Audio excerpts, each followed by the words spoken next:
성경 공독하겠습니다. 누가복음 15장 11절부터 32절까지의 말씀입니다. 누가복음 15장 11절부터 32절. 그러면 좀 길죠? 저 혼자 읽으려면 힘이 많이 들기 때문에 저와 여러분이 한 절씩 교독해서 읽도록 했습니다. 여러분이 큰 목소리로 하지 않으면 안 들리니까 꼭 큰 목소리로 해주세요. 11절부터 읽습니다. 121면이다. 신약 121면. 또 이르시되 어떤 사람에게 두 아들이 있는데 그 둘째가 아버지에게 말하되 아버지여 재산 중에서 내게 돌아올 빚을 내게 주소서 하는지라 아버지가 그 살림을 각각 나누어 주었더니 그 후 며칠이 안 되어 둘째 아들이 재물을 다 모아가지고 먼 나라에 가 거기서 허랑방탕하여 그 재산을 낭비하더니 다 없앤 후 그 나라에 크게 흉년이 들어 그가 비로소 빈택한지라 가서 그 나라 백성 중 한 사람에게 붙여 사니 그가 그를 들로 보내어 돼지를 치게 하였는데 주는 데가 없는지라 이에 스스로 돌이켜 이르되 내 아버지에게는 양식이 풍족한 품꾼이 얼마나 많은가 나는 여기서 주려 죽는구나. 내가 일어나 아버지께 가서 이르기를 아버지 내가 하늘과 아버지께 죄를 지었사오니 지금부터는 아버지의 아들이라 일컬음을 감당하지 못하겠나이다. 나를 품꾼의 하나로 보소서 하리라 하고 이에 일어나서 아버지께로 돌아가니라. 아직도 거리가 먼데 아버지가 그를 보고 측은히 여겨 달려가 목을 안고 입을 맞추니 아들이 이르되 아버지 내가 하늘과 아버지께 죄를 지었사오니 지금부터는 아버지의 아들이라 일컬음을 감당하지 못하겠나이다 하나 아버지는 종들에게 이르되 제일 좋은 옷을 내어다가 입히고 손에 가락지를 띄우고 발에 신을 신기라. 그리고 살찐 송아지를 끌어다가 잡으라. 우리가 먹고 즐기자.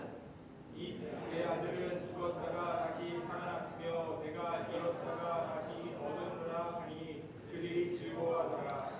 바다들은 밭에 있다가 돌아와 집에 가까이 왔을 때에 풍악과 춤추는 소리를 듣고 단중을 불러 이 무슨 일인가 묻는데 대답하되 당신의 동생이 돌아왔음에 당신의 아버지가 건강한 그를 다시 맞아들이게 되므로 인하여 살찐 송아지를 잡았나이다 하니 그가 노하여 들어가고자 하지 아니하거늘 아버지가 나와서 권한대 아버지께 대답하여 이르되 내가 여러 해 아버지를 섬겨 명을 어김이 없거늘 내게는 염소 새끼라도 주어 나와 내 벗으로 즐기게 하신 일이 없더니 아버지의 살림을 창녀들과 함께 삼켜버린 이 아들이 돌아오매 이를 위하여 살찐 송아지를 잡으셨나이다. 아버지가 이르되 예 너는 항상 나와 함께 있으니 내 것이 다 내 것이로되 이 내 동생은 죽었다가 살아났으며 내가 잃었다가 얻었기로 우리가 즐거워하고 기뻐하는 것이 마땅하다 하니라. 아멘. 오늘은 용서받은 탕자라는 제목으로 제가 설교를 하면 좋겠지만 저가 아니고 우리 새로운 목사님이 부임하셨습니다. 제가 알기로는 이제 성균관대에서 CCC 총 순장도 하셨고 또 따끈따끈하게 미국에서 돌아오신 지 얼마 안 되셨어요. 미국에서 공부 마치시고 돌아오셔서 바로 맞이한 게 바로 여러분들이니까 아마 굉장히 좋은 말씀 주실 것 같습니다. 그래서 사모님도 계시고 또 자녀들도 둘인데 아마 이따 인사를 할 것 같고요. 오늘 김사영 목사님 처음 부임하시는데 좀 집중해서 많은 은혜 받으시기 바랍니다.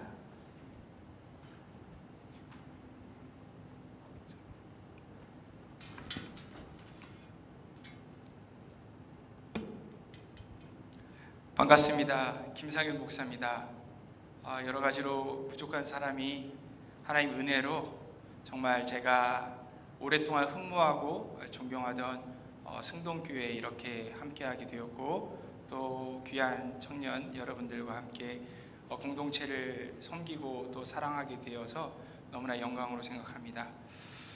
오늘 함께 나눌 말씀의 제목은 우리 서목사님께서도 전해주신 것처럼 용서받은 탕자라는 제목의 말씀 함께 통하여서 은혜 누리고자 합니다. 사람은 무엇으로 사는가? 너무나 많이 들어보신 질문이죠. 러시아의 대문호 톨스토이는 우리에게 이렇게 질문합니다. 과연 무엇으로 사는 것일까요? 사람은. 제 이메일함을 열어보면 아주 오랫동안 읽지 않은 상태인 편지들이 딱 6통이 있습니다. 그것들은 모두 2009년 10월 27일부터 2010년 1월 15일까지 온 그런 편지들입니다. 그 제목들은 거의 비슷합니다. 아들아, 혹은 사랑하는 내 아들아. 제가 처음 집을 떠난 것이 2002년 5월 4일이었습니다. 그러니 첫 가출로부터 7, 8년이 지난 2009년 그리고 2010년에 이런 편지들을 받았다는 것은 저의 20대 시절이 얼마나 오랜 집을 떠난 방랑자의 삶이었는지를 말해주는지 모릅니다. 저는 광산김씨 녹사홍파의 21세 손이자 집안의 종손으로 태어났습니다. 이 한마디로 여러분들께서는 제가 얼마나 전통적인 가치관 속에서 자라났는지를 여러분들은 아실 수 있을 것입니다. 어머니 말씀에 따르면 제가 태어나기 전에 2번이나 어머니께서 유산하시는 그런 아픔이 있으셨다고 합니다. 그러니 저를 탄생을 위해서 특별히 절에 가서 100일 동안 불궁을 드렸다는 것이 이상한 일은 아닐 수도 있습니다. 제 친가 그리고 외가 8남매 7남매 되는 모든 친지분들 중에서도 아무도 한 사람 교회를 다니는 사람이 없었다는 것은 저에게는 너무나 당연한 것이었고, 교회라는 곳은 저에게는 늘 낯설고 미지의 세계였습니다. 저는 오히려 수많은 집안의 제사들 그리고 또 철마다 찾아가는 그런 절간이 익숙한 어린 시절을 보냈습니다. 심지어 고등학교 시절에는 매주 홀로 가족 중에서 혼자 절에 가서 법회에 참석하는 그런 조금 독특한 학창 시절을 보냈습니다. 그러다 보니 어느새 저는 기독교에 대해서 굉장히 막연한, 그런데 굉장히 강한 거부감을 품게 되었습니다. 제가 20살이 되던 해에 대학에 갈 아무런 의지가 없고 목표가 없었던 저는 재수를 하지 않기 원했지만 부모님의 강권 때문에 재수를 시작하게 되었습니다. 그래도 공부하기가 너무 싫어서 이런저런 한눈을 파는 가운데 우연히 제가 만난 것이 성경책이었습니다. 저는 그 성경책을 들고 굉장히 불온한 마음으로 첫 장을 열었습니다. 좋은 동기가 아니었습니다. 뭐라고 말도 안 되는 소리를 써놨는지 한번 읽어나 보자. 그리고 내가 한번 조목조목 비판해 봐야지. 삐뚤어진 마음으로 성경을 읽기 시작했습니다. 심지어 그때는 성경만 읽는 것이 아니라 수타니파타라고 하는 불경도 읽고 있는 중이었습니다. 기이하게도 그런 왜곡된 동기에서 시작된 저의 성경 읽기가 점차 저의 생각을 변화시키기 시작했습니다. 성경에 뭐라고 말씀하십니까? 하나님이 모든 것을 지으시되 때를 따라 아름답게 하셨고 또 사람들에게는 영원을 사모하는 마음을 주셨느니라. 그러나 하나님이 하시는 일의 시종을, 시작과 끝을 사람으로 측량할 수 없게 하셨도다. 전도서 3장 그 중에서도 11절 말씀을 읽던 저는 제가 오랫동안 사실 하나님을 찾아서 헤매온 그런 인생이었다라는 것을 깨닫게 되었습니다. 진리가 바로 성경 속에 있었습니다. 그래서 하나님 앞에 저는 머리 숙여 하염없이 눈물을 흘릴 수밖에 없었습니다. 그리고 주님께 저는 끊임없이 눈물로 회개했습니다. 하나님이 없다고 말했던 저의 이 죄를 용서해 주십시오. 하지만 저의 그런 급격한 변화는 저의 가족들, 특히 제 부모님을 굉장히 당황하게 만드는 일이었습니다. 집안의 유래를 찾아볼 수 없는 그런 예수쟁이의 탄생, 그 아들의 변화를 받아들이지 못한 부모님은 갖은 방법을 다 동원해서 저의 생각을 바꿔 놓으시려고 하셨습니다. 자연히 집안에서는 아픔과 눈물이 날마다 이어졌습니다.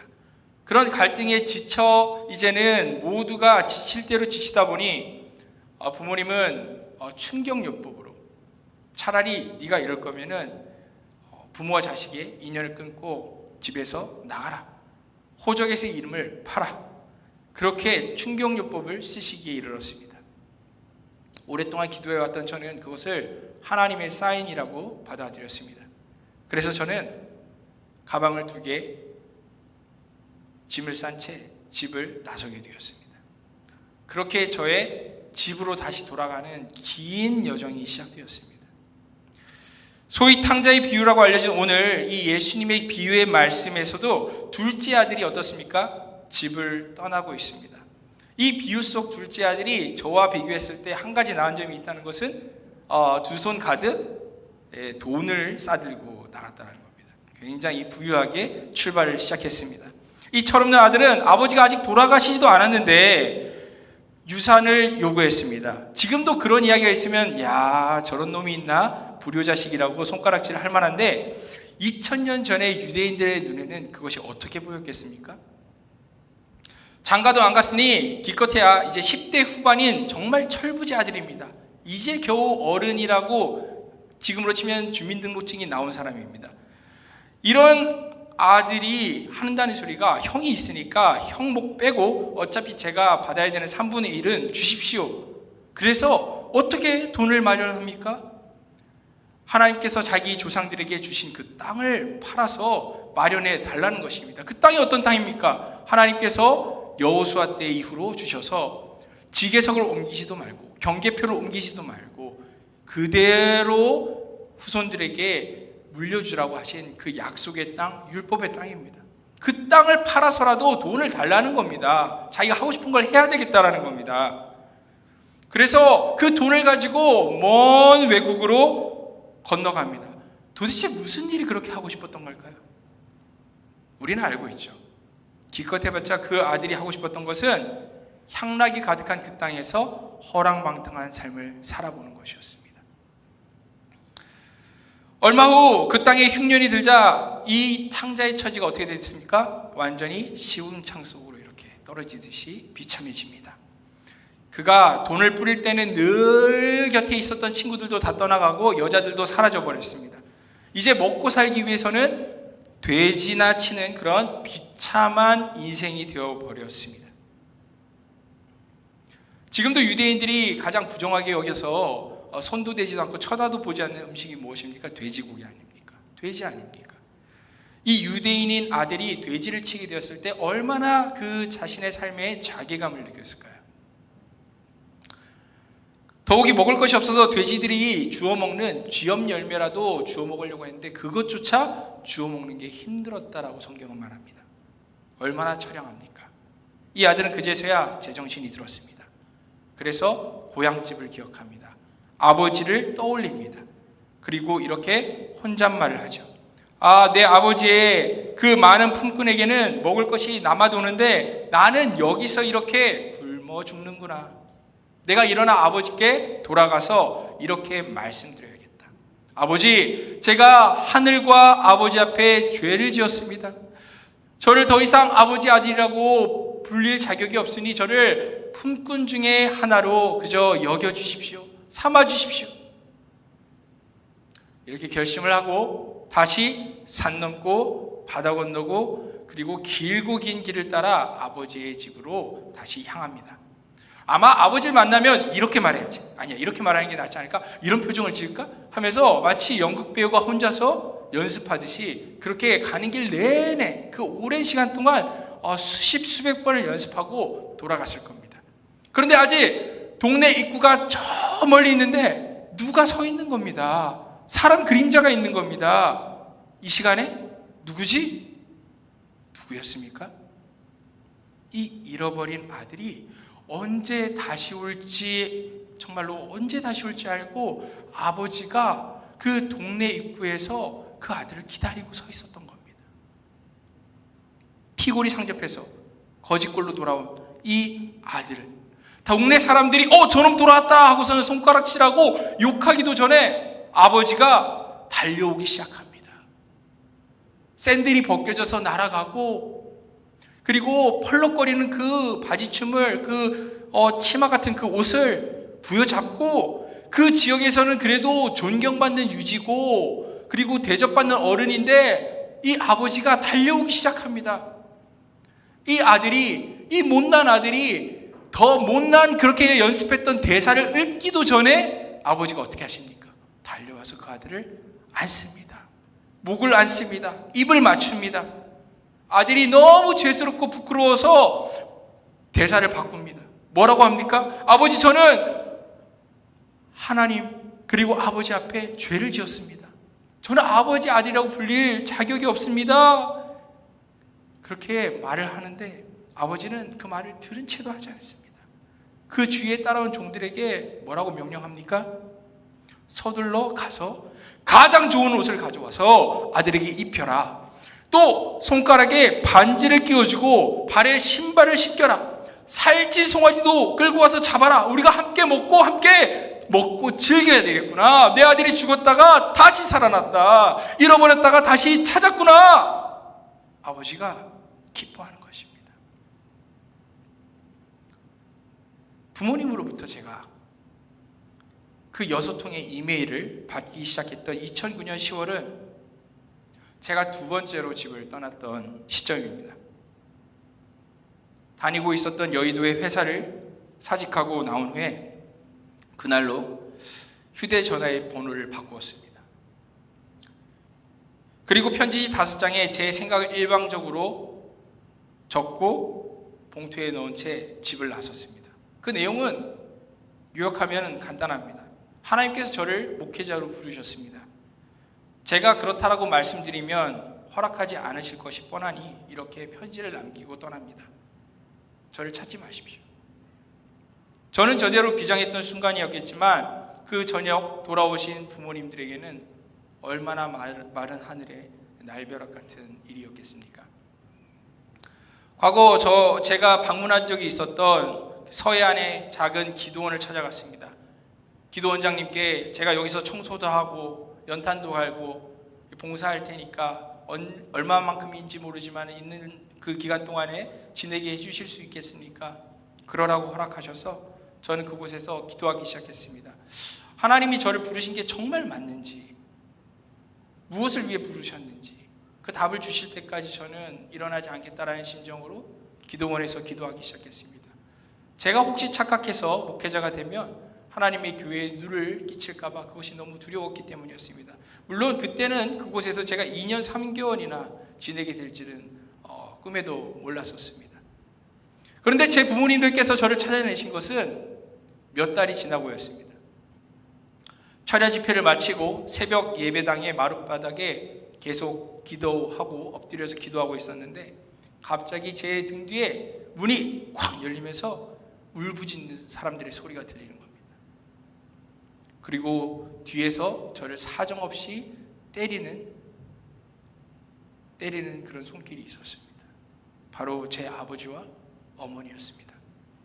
몸을 돌린 순간 비록 어두운 새벽이었지만 저는 지금도 두 분의 얼굴을 잊을 수가 없습니다. 잃어버린 아들을 찾은 그 기쁨과 자신들 버린 아들에 대한 그 배신감이 공존하는 그 얼굴들. 아들을 사랑하는 마음과 동시에 그 분노와 미움 가운데 어머니는 이제 정말 내 자식이 아니다. 부모와 자식의 인연을 완전히 끊자고 소리치셨지만 그것이 진심이었다라면 몇 달 동안 먹지도 주무시지도 못한 채 저를 찾아 헤매다 그렇게 발견하셨겠습니까? 제가 더 잊지 못할 것은 제 아버지의 얼굴이었습니다. 저를 죽도록 모질게 때리시던 그 아버지의 눈을 마주한 순간 저는 놀라운 사실을 깨달았습니다. 그리고 그 순간 정말 성령께서 제 마음에 오랜 기도에 응답을 주시는 것을 저는 경험했습니다. 사람은 무엇으로 살지요, 하나님? 사람은 진짜 그랬습니다. 사랑으로 사는 것이었습니다. 저는 그 순간 얼마나 제가 사랑이 없는 사람으로서, 사랑을 모르는 사람으로서 살아왔는지를 그제서야 깨달았습니다. 울지 않을 수 없었습니다. 잃어버린 자식을 찾아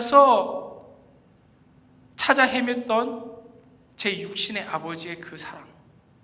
그런데 저는 그것도 몰랐을 뿐만이 아니라 그 모든 과정을 통해서 죄인을 위해서 이 잃어버린 아들을 위해서 자신의 독생자까지 주신 하늘 아버지의 그 사랑도 나는 알지 못하는 사람이라는 것을 그 순간 아이러니하지만 깨닫게 되었습니다. 더 이상 육신의 아버지께도 하늘 아버지께도 저도 얼굴을 들 수가 없었습니다. 그래서 바닥에 엎드린 채로 그 순간 제 아버지의 발을 부여잡고 울부짖듯 외쳤습니다. 아버지, 제가 아버지를 사랑한 적이 없습니다. 저를 용서해 주세요. 그러자 저희 아버지께서는 저를 때리시길 멈추시고 제 부은 뺨을 어루만지시며 눈물을 흘리시며 이렇게 말씀하시는 겁니다. 사랑하는 내 아들아, 네가 어쩌다 이렇게 되었냐? 우리가 어쩌다 이렇게 됐냐? 내가 너를 때려서 정말 미안하다. 앞으로 다시는 이렇게 하지 않아. 그날 그 새벽에 황급히 저를 떠나시는 부모님의 뒷모습을 쳐다보는 것도 마음이 죄스러워서 저는 기어서 주차장까지 부모님을 마중 나가 떠나시는 그 발걸음에 계속 저는 엎드려 있었습니다. 하루 종일 제가 얼마나 그 마룻바닥에 엎드려서 내가 얼마나 사랑 없는 죄인인지를 가슴을 뜯고 그리고 얼마나 내가 살 가치가 있는 인생인지를 물으면서 울었던 기억이 납니다. 저는 그날 마침내 제 온몸으로 그리고 온 인생으로 답을 얻을 수 있었습니다. 사람은 사랑으로 산다. 예수님의 이야기 속을 살펴볼 때 우리는 이 가족 이야기 속에 아버지와 이 탕자 외에 한 사람이 더 있다라는 것을 발견하게 됩니다. 누구입니까? 바로 그 형, 큰아들이 있습니다. 이 큰아들은 아버지를 떠난 이 동생과는 달리 늘 아버지 곁에 있었습니다.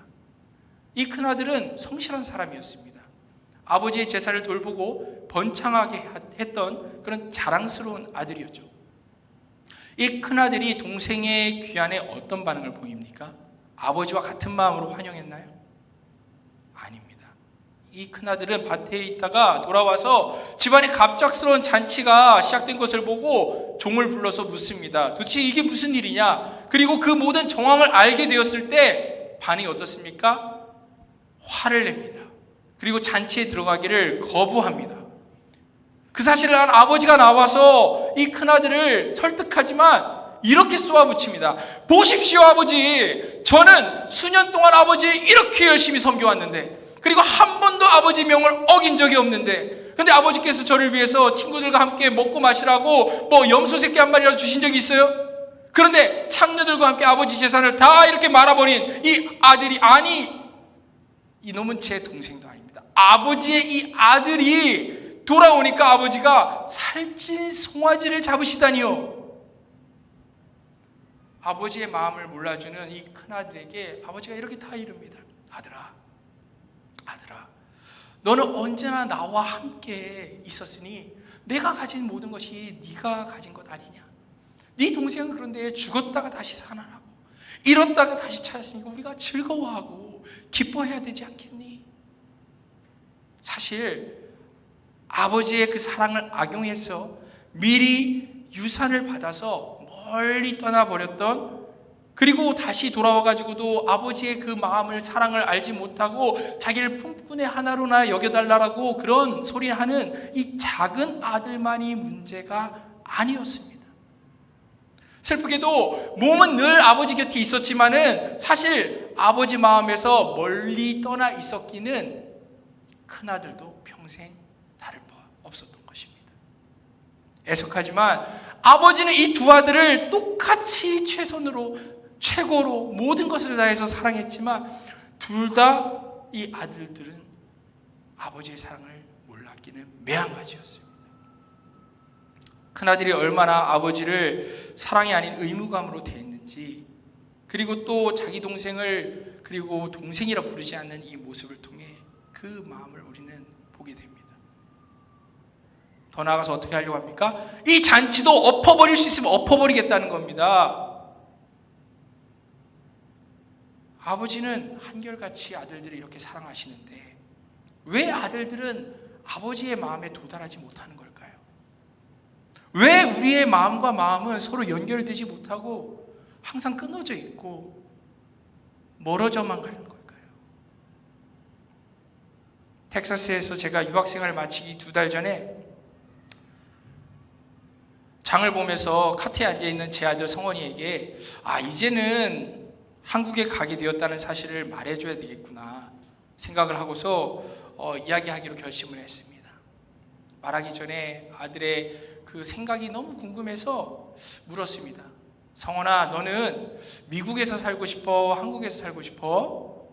그랬더니 제 아들이 1초의 망설임도 없이 대답하는 겁니다. 나는 한국에서 살고 싶어요. 왜냐하면 한국에는 사랑하는 할아버지와 할머니가 있으니까요. 나는 할아버지랑 할머니랑 떨어져 있고 싶지 않아요. 제 아들은 그렇게 대답하는 겁니다.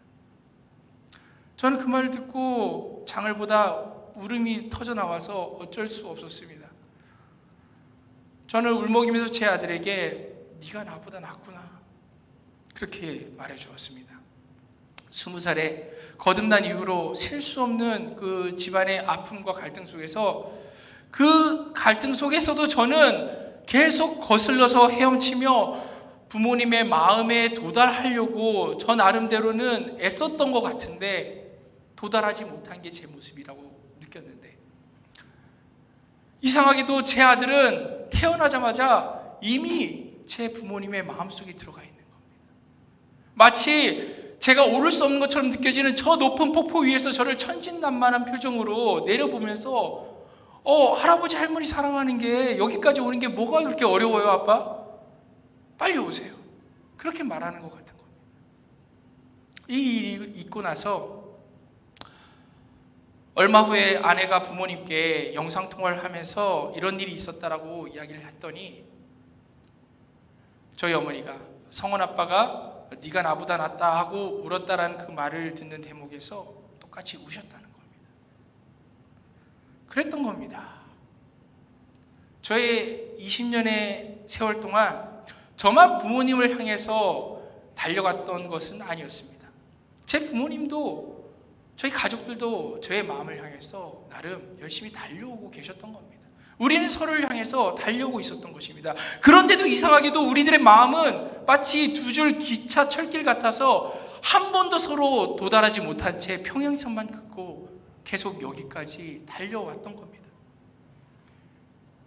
뿐만 아니라 이 모든 애매한 가족사에 휘말려서 함께 고통을 당하고 눈물 흘려야 됐던 제 여동생까지 우리는 여기까지 긴 세월을 다름박질 해왔지만 서로의 마음엔 도달하지 못한 채 우리가 서로를 정말 사랑하고 싶었지만 어떻게 사랑해야 되는지를 몰라서 사랑하지 못한 채 그렇게 세월이 흘러갔던 것이었습니다.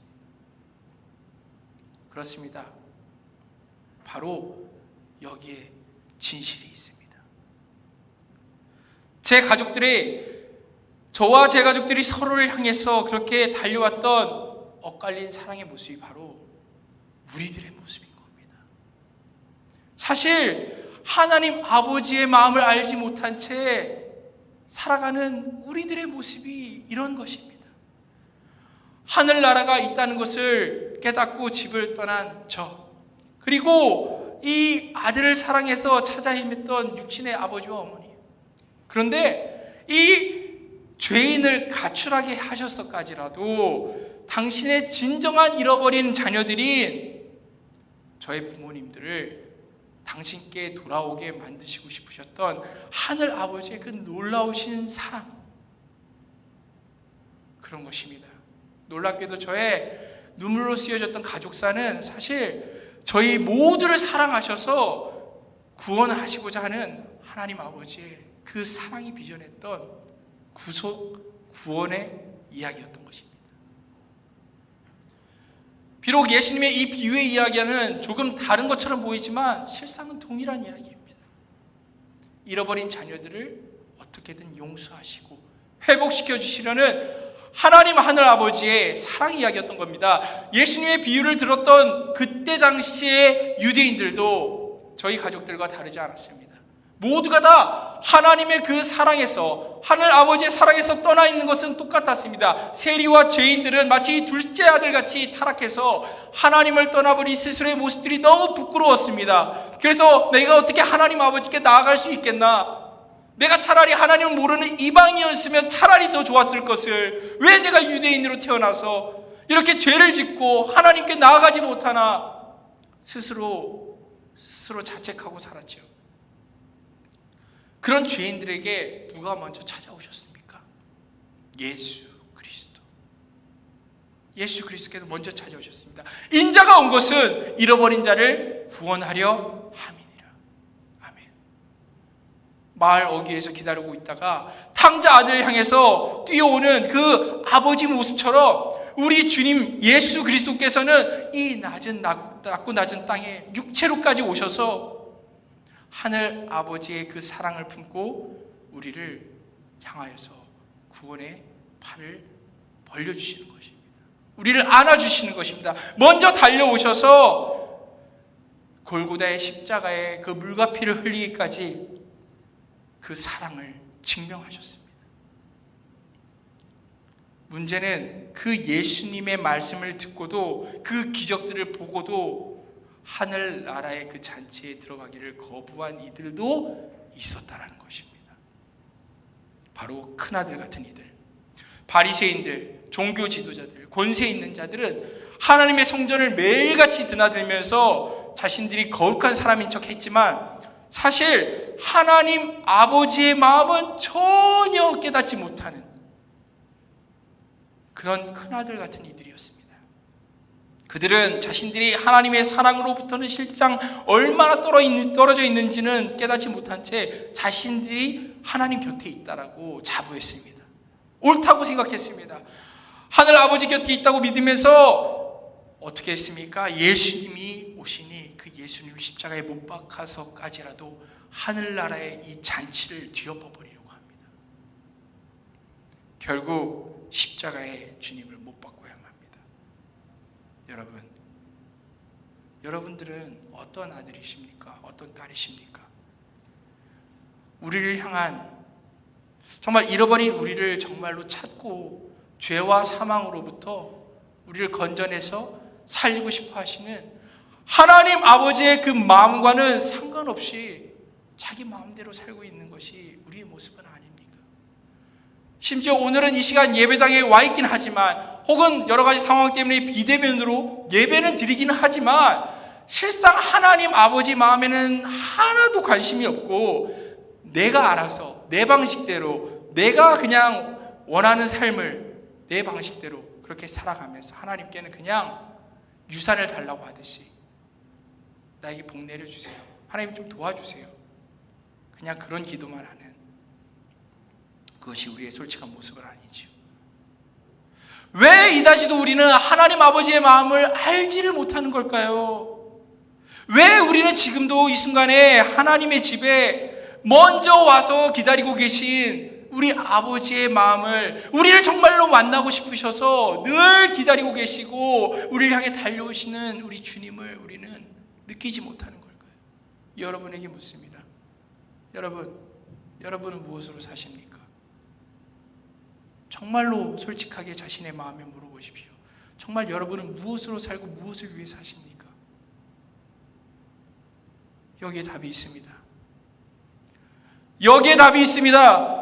사랑은 여기 있으니 우리가 하나님을 사랑한 것이 아니요 하나님이 우리를 사랑하사 하나님이 우리를 먼저 사랑하사 우리 죄를 속하기 위해 화목제물을 그 아들로 화목제물로 보내셨음이니라.